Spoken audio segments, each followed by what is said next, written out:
isang pagsusuri sa pagbabago ng buhay ni Chris Aquino.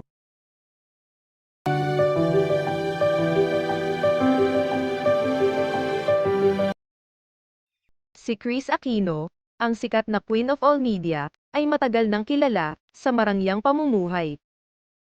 Ngunit kamakailan, tila may malaking pagbabago sa kanyang buhay. Sa artikulong ito, tatalakayin natin ang mga bagay na nakakatulong sa pagbabagong ito at e-examine kung paano nag-i-evolve ang pamumuhay ni Chris Aquino. Epekto ng problema sa kalusugan. Isa sa mga pangunahing dahilan ng pagbabago sa pamumuhay ni Chris ay ang kanyang patuloy na pakikipaglaban sa mga autoimmune diseases.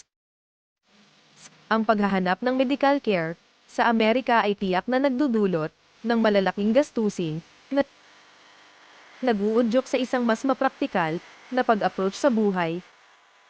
Ang dating magarbo at masalimuot na pamumuhay ngayon ay nasasalamin na ng mas praktikal na pananaw dahil sa mga hamong pangkalusugan.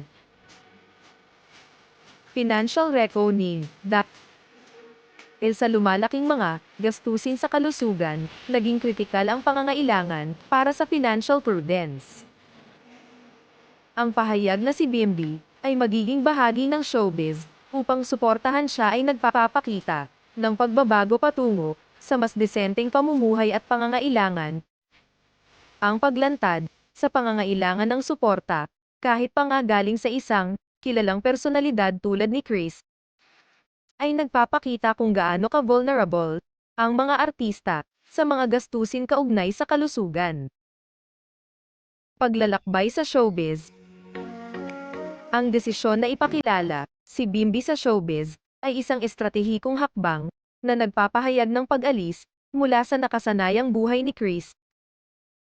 Ito'y nagbibigay daan sa mga tanong tungkol sa pag-unlad ng industriya ng showbiz at kung paano nakikita ni Chris ang potensyal na mabuo ng kanyang anak. Ang pagbabagong ito ay maaaring hindi lamang mag-define ng karera ni Bimby kundi maging mag-reshape ng pananaw sa Aquino legacy sa industriya ng Philippine showbiz. A very humbling experience. Ang pag-amin sa kanyang pangangailangan sa tulong ng anak sa harap ng publiko ay isang sandaling nagpapakumbaba para kay Chris. Ito'y nagpapakita ng pag-atras mula sa kanyang larger-than-life na imahe na ipinakita niya sa buong kanyang karera.